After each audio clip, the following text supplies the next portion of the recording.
Hey there folks, Rel here. On this episode of PlanetSide 2 Community Call, we're looking at a light assault loadout called the Lead Fist, sent in by PGamer through the Steam group. The Lead Fist is a VS light assault loadout, but there are some faction equivalents available. The weapons actually will play a little bit differently, but it's not too bad. In case you're interested, the loadout will also be listed in the description below, so you don't have to go pause the video or anything like that.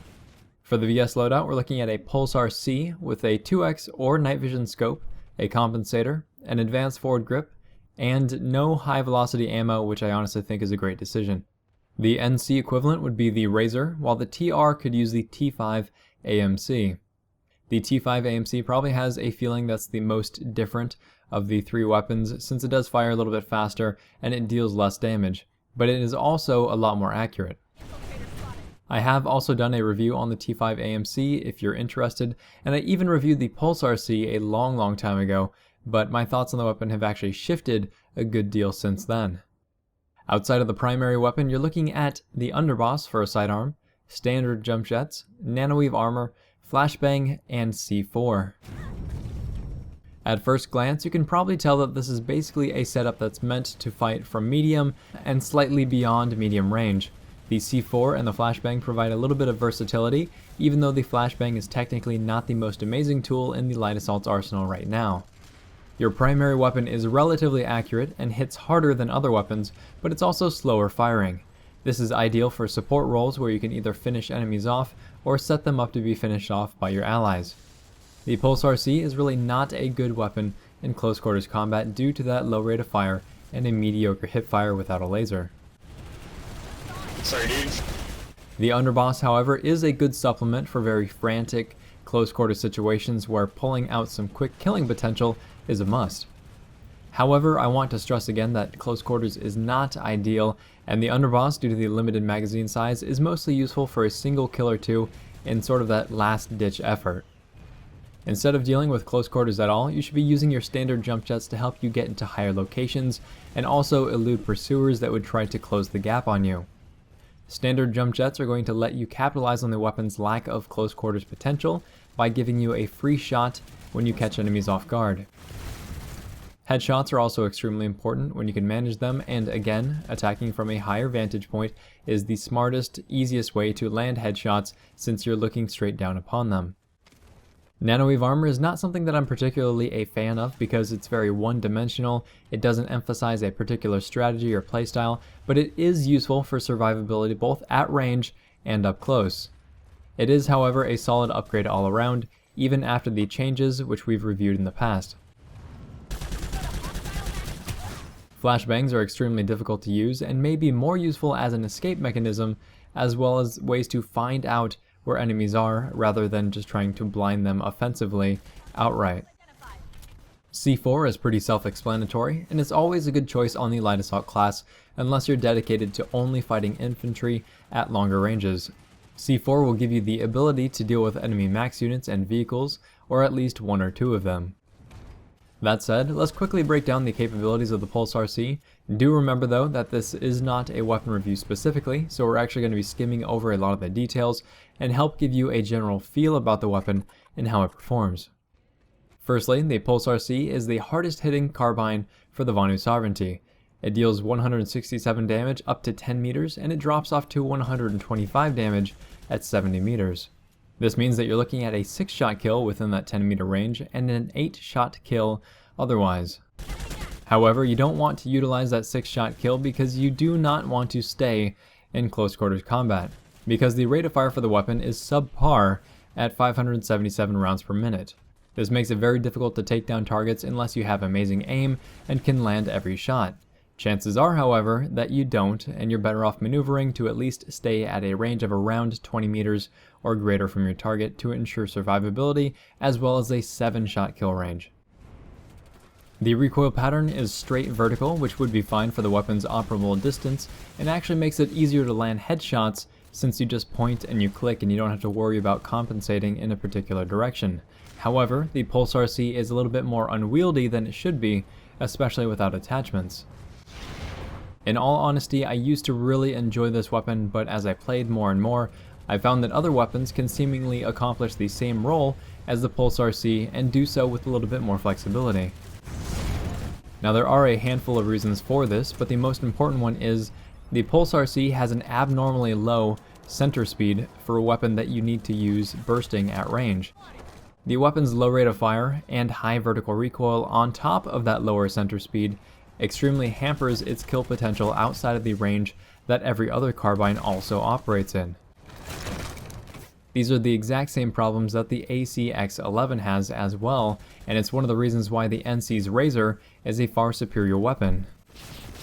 I'm aware that that's kind of a bold statement to make, especially since it's kind of a complex problem and I can't go into too much depth here, but hopefully I can shed some more light on the topic when we do actually re-review the weapon in the future. For now, just know that, as of this time, my opinion is that the Pulsar C is going to work well as a support weapon from ranges outside of that of a normal carbine thanks to that high damage, but is overall slightly less competitive than alternatives while operating within that range, which I'd say is somewhere within the 40 meter mark. To build a little bit on that though, the support potential of the weapon is also hampered by having 30 less rounds in reserve than its brothers. That's an entire magazine's worth less than every other VS carbine in the game. Because of this, as a light assault that is roaming, usually trying to find high points to attack from, you're going to find yourself running out of ammo more often than you should be. And you'll see it in a lot of the footage here as well. The Pulsar C does, however, have a really good reload time for a harder hitting weapon. That is to say 1.82 seconds short and 2.61 seconds long. This makes it easier to fire off a volley and then dip into cover quickly to replenish.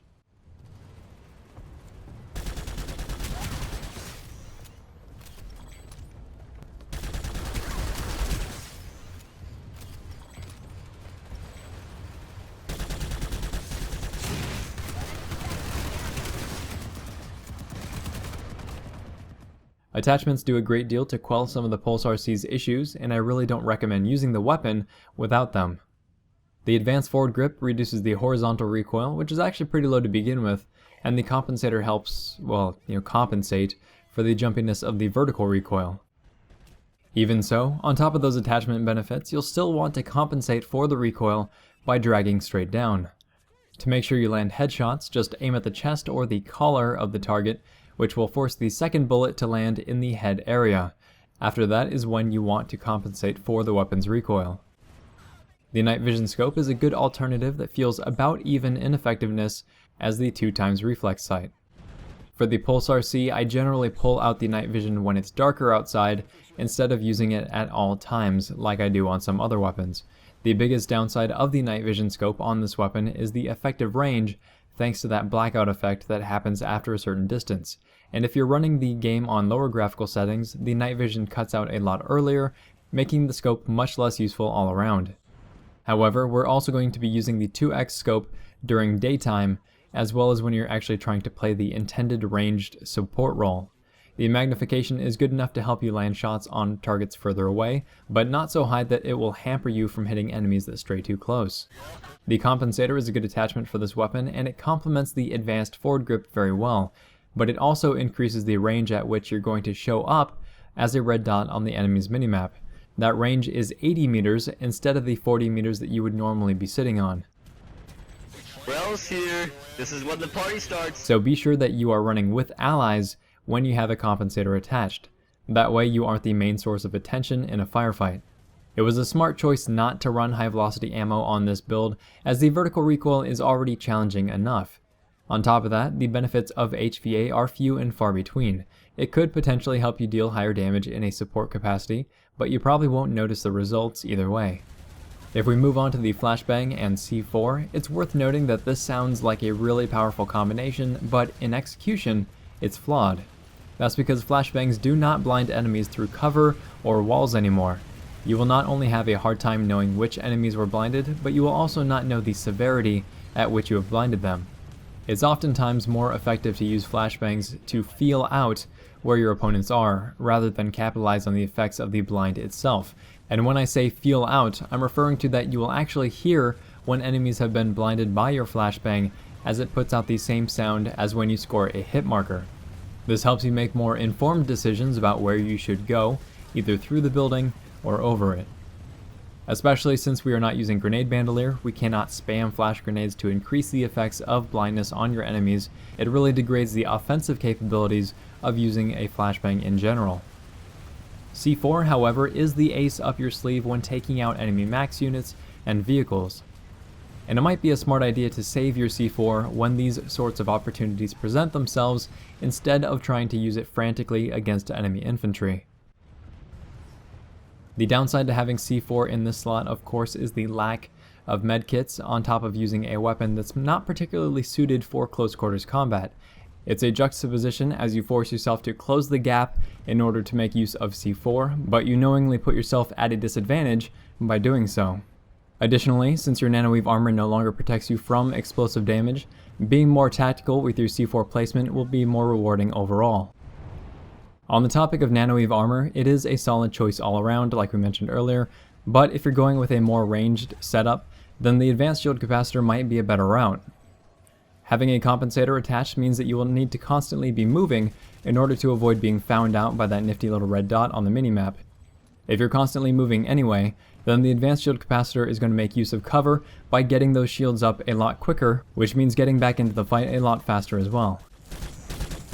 All in all, the build is good, it works, but I don't personally enjoy it. I feel like the Pulsar C could easily be replaced by the more controllable Solstice starting carbine, and the Nanoweave Armor could be replaced by a less expensive Advanced Shield Capacitor.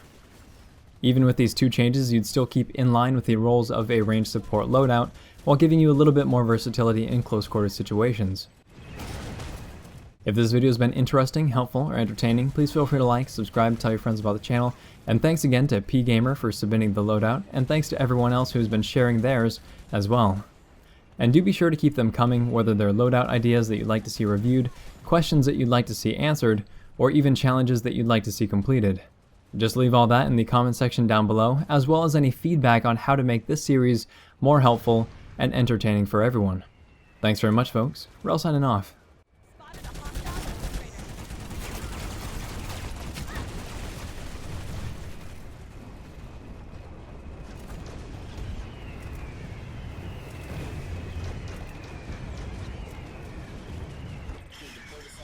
That was nice.